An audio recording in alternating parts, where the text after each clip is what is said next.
우리가 원하는 정치.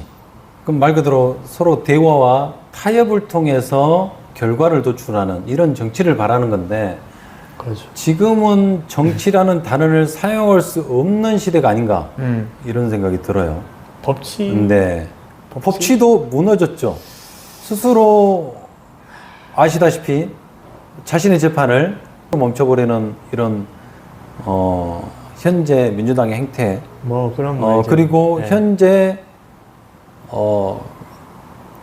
처벌 행위를 받고 있었고 감옥에 들어가 있었던 조국 대표나 윤미향, 특히나 조국 대표는 어느 정도 부합되는 70%도 넘지 않고, 그리고 본인들은 국민적 합의가 있다고 저는 들어본 적이 없어요. 도대체 누구랑 합의를 했는지 모르겠지만. 아니, 뭐 뒤에서 한 것 같던데요. 네, 보니까. 제가 봐선 저들의 조국과 합의를 했지 않나. 우리의 조국은 아직 합의점을 찾지 못했는데. 그런 그래, 것들도. 저는 보면서 이제 법치, 협치, 뭐 합치, 뭐 이런 얘기를 뭐 꽁치, 참치 뭐 하면서 저는 딱 드는 생각이 뭐 표치 아닌가. 네. 그러니까 표대로 그냥 네. 정청래 지금 대표가 법사위원장 할 때 딱 보였잖아요. 네. 지금 법사위원장도 재밌는 분이 되셨던데. 네.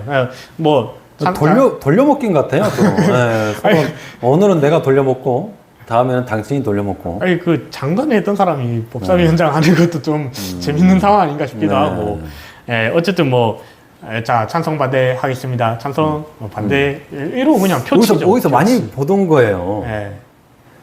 그 저쪽 노스 코리아라고 거기서 많이 보던 방식 같기도 하고, 그 별 달고 있는 나라 있죠. 그 나라에서도 그렇게 하던데.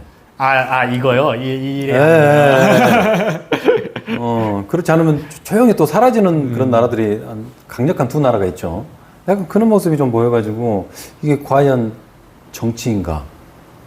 굉장히 의문을 가지게 된 그런. 사실 조선시대 때도 생각입니다. 그렇게 안 했죠. 조선시대 때는 왕이 좀 당하지 않았나요? 그렇죠. 신하들이 얼마나 그때도 여당 야당 개판이었는데. 우리가 듣기에는 왕이란 그 태어날 때부터 죽을 때까지 그렇죠. 그 나라 전체를 다스리는 왕인데, 그렇죠. 신하들이 야 이번엔 임금을 한번 바꿔보자 하면은 바꿔버릴 수 있을 정도의 굉장한 그런 대신 관료라고 해야죠. 대신들이 있었는데 지금은 말로는 민주주의인데. 그러니까 정도전이 꿈꿨던 국가가 거의 입헌군주제 아닌가 싶은 생각도 좀 들어요. 그러니까 저는 이래 얘기하죠. 그러니까 그 영국에서 민주주의가 그렇게 시작했을 때가 18세기인가 그렇잖아요. 그러니까 아니다. 정도전이 먼저다. 이런 구절이 있죠. 생사를 가름해 정치와 칼이 다를 게 뭐하냐. 지금 현재를 보는 것 같기도 해요. 아까 전에 집이 이제 침수됐는데도 어떻게 보상도 안 해주는데 집 없으면 어떻게 살라. 하나의 세력을 보자면 그렇죠. 정광훈 씨 세력이나 통일교 쪽 세력이나 어차피 하나의 그 종교적 세력인데, 왜 정광훈 세력이 훨씬 더 가입이 많이 돼 있고 그래서 굉장히 큰 영향력을 펼치고 있는데 거기는 가입을 한 것을 문제 삼지 않고, 왜 통일교는 가다가 문제를 삼고 있는 거예요. 민주당의 선택적 정의를 말씀을 드리는 거예요. 선택적 정의를.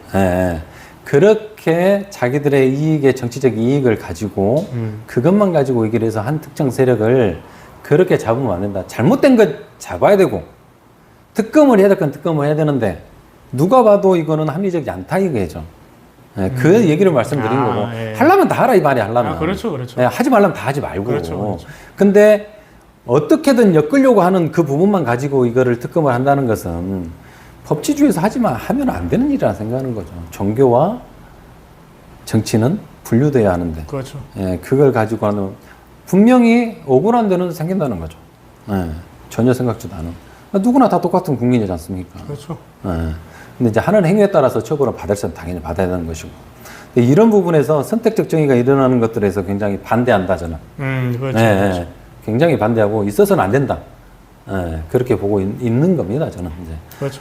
그래서 이제 국민의힘 자체가 구구고 이렇게 이제 사람들을 말하지만 실질적으로 사람들을 만나면 그런 사람들은 아니잖아요, 개인적으로 그렇죠. 만났을 때. 근데 맞아요. 성향이 이제 그쪽으로 갔다가 또 이념적으로 움직이다 보니까 그렇게 지금 언론에서 굉장히 나쁜 또 갈라버리잖아요. 제 주변에도 사실 많죠. 네. 근데 그 사람들 나쁜 사람을 규정을 해버리잖아요. 맞아요. 이건 아니다는 거죠. 정치적 성향을 우리가 인정을 해주고 한 국민으로서 나가야지 그게 협치, 정치 이러지 않나 이런 생각이 드는 거죠. 뭐 설날이나 추석이 되면은 다들 그래요. 이 앞에서 정치 얘기하지 말라고. 근데 네. 그 얘기 누가 만든 것 같아요? 정치를 하지 말라고 만든 사람이 누군 것 같습니까? 정치 얘기하지 말라고 네. 만든 사람. 그건 정치인이 만든 거예요. 왜 그러냐면 정치를 인해서 토론하게 되면은 서로의 의견에 의해서 어떤 합의된 것들이 나오거든요. 실질적으로 원래는 원래는 그렇죠. 네. 토론을 해서 서로의 정치적인 성향을 내비치지만 결국은 서로의 토론을 해서 조금 더 높은 지식으로 들어가게끔 하는 게 그게 토론이지 않습니까? 그렇죠. 네. 근데 애초에 말을 하지 않게 해요. 왜 말을 하게 되면 서로 간의 협의점이 찾게 되고 서로의 공감대가 형성되거든요. 근데 그럼 이게 적을 만들지 않습니다. 근데 저희는 이게 끝이 없더라고요. 그러니까 네. 제가 그게 그렇게 가게끔 정치인이 만들었다는 얘기죠. 뭐 제가 말씀드린 거는. 그건 그렇죠. 그래서 네, 그렇죠. 끝이 없게 만들어 가기 오래 전부터 정치 얘기는 하는 것이 아니다라는 게 정치인이 만들어 놓은 오래된 얘기란 거죠. 그래서 딱 두 세력을 갈라놓게. 그렇죠. 예. 예. 그건 누가 있냐? 네. 전두환 전에 계셨던 엄청난 통치를 하셨군요. 맞아요. 근데 사실은 그렇죠. 예. 그 지금 뭐 대구에 딱 내리자마자 보여가지고 그냥 사실은 욕만 하게 만들잖아요. 예, 그렇죠. 저놈들이 저런 놈이다. 그렇죠. 저놈들이 저런 놈이다. 그러면 이제 그 생각하지 않고 야 누가 저랬어. 상대편의 말을 좀 듣고 나서 평가라는 그런 문화가 좀 만들어졌으면. 사실 이렇게 지지율을 높이는 게 네. 중앙의 몫이 굉장히 크죠. 그렇죠. 그래서 저는 이제 뭐 우리 당이 사실 그렇지 않지만 20대 남성 당으로 외부에서 그렇게 보이고 인식을 하고 있죠. 네, 그렇진 않은데. 인식하고 있고 네. 그렇기 때문에 저는 그게 넓혀야 된다. 그러니까 이 어머니 세대들이 그래도 좀 연계가 되지 않나. 그렇죠. 네, 거기 힘을 얻어야죠. 네, 그건 사실 할 수 있는 건 이준석 대표께서 그렇게 뭔가 사실 이렇게 인식을 갑자기 바꾸기 위해서는 큰 무언가를 던져야 되는 거죠. 네. 네, 뭔가 의제를 던져놓고. 그렇죠. 뭔가 그러니까 큰 정책, 네. 뭔가 진짜 엄청나게 그러니까 전 국민 25만 원, 딱 그냥 그런 생각이 그 사람에 대해 가지고 확실하게 딱 잡히잖아요. 네. 그런 것처럼 큰 뭔가를 딱 던져야지 그 파장과 그 사람에 대한 인식이 딱 되지 않나. 그렇게 좀 넓힐 필요가 있다고 생각합니다. 그래서 좀 나이가 어느 정도 되신 여성분들에 대한 정책이나 뭐 어떤 네. 것들을 그렇죠. 해서 그 사람들의 그 지지율을 확 끌어들일 수 있는. 네, 넓혀야죠.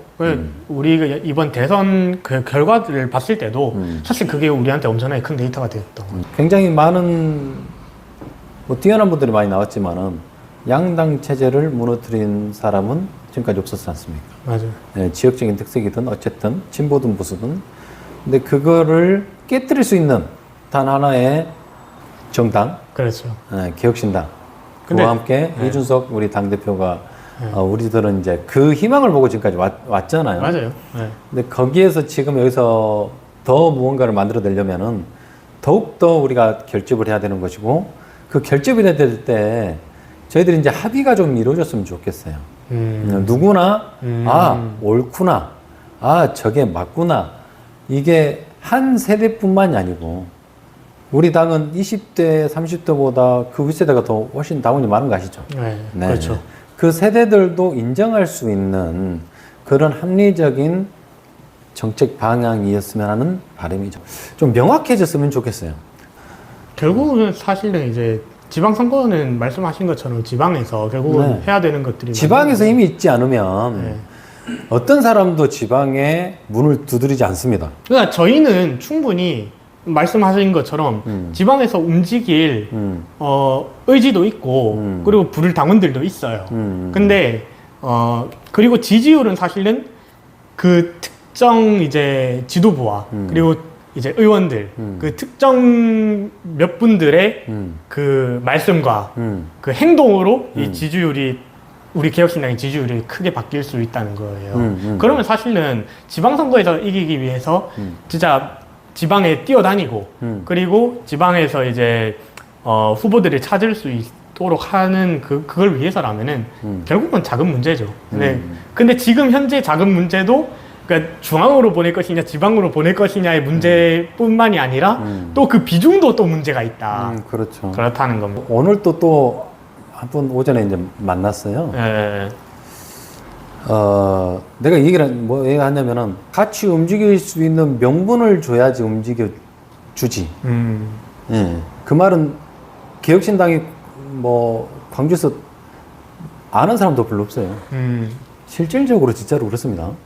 저는 여튼 지방선거에서는 움직여줘야 되는 우리 뭐 인지도 있는 건 솔직히 이준석 천하람 의원 외에는 아예 솔직히 아는 사람이 없거든요.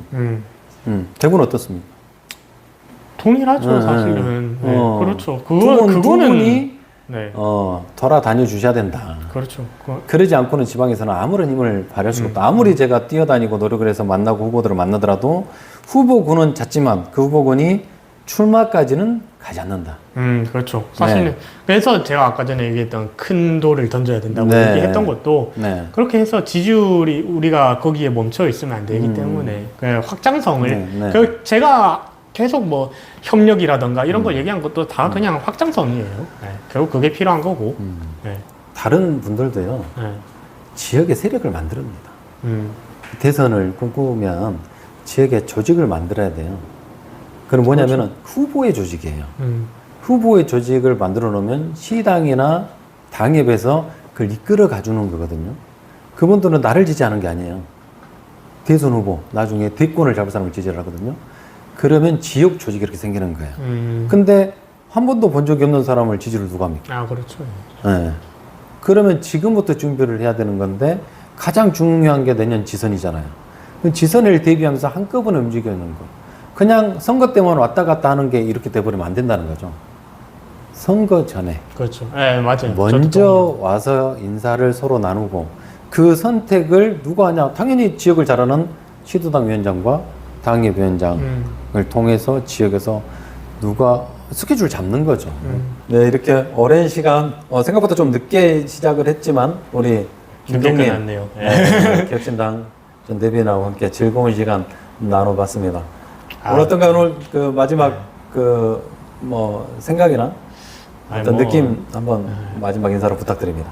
평당원을 이렇게 또 초청해 주셔가지고 네. 아 이만큼 광주시당 열심히 일하는구나 평당원까지 챙길 정도로 네, 이렇게 일반 평당은 아니잖아요. 네. 그래서 제가 또 광주 이렇게 둘러다니면서 또 이렇게 한번 또 투어도 한번 해주시고 그래서 너무 좋은 기회였던 것 같고요. 네. 사실 제가 얼마 전에 또 울산에도 갑자기 시당을 너무 정말 고생 많으셨어요. 원한다고 하셔가지고 네. 뭐 제가 거기는 이제 대표하는 분이 없으니까 정치하겠다는 당직자분이 없으셔서 네. 뭐 제가 그러면 밑에서부터 이런 식으로 해봐라 하면서 방법론을 알려드리고 왔는데 네. 저는 진짜 선당무사 이 말이 뭔지 알 것 같아요. 그냥 저는 진짜 양당 부수기 위해서 이 당에 왔고 네. 개혁신당을 위해서 어디든지 뛰어다니고 일단에 있습니다. 정말 박수.